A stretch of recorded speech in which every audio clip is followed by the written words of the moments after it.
République s'était rendue au pied du monument au lendemain des faits, après le saccage de l'Arc de Triomphe le 1er décembre 2018 à Paris en marge d'une manifestation Gilets jaunes. 17 personnes renvoyées devant la justice, parmi elles une mineure.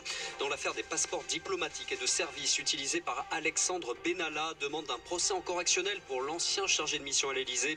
Réquisition du parquet de Paris.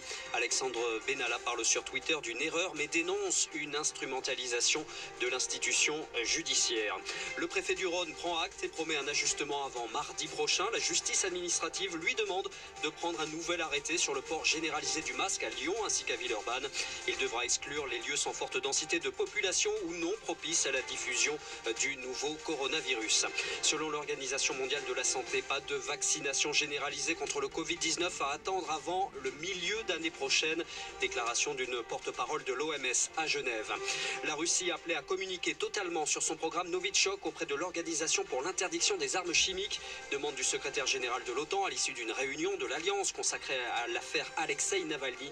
L'Allemagne affirme que cet opposant russe a été empoisonné par un agent neurotoxique de type Novichok.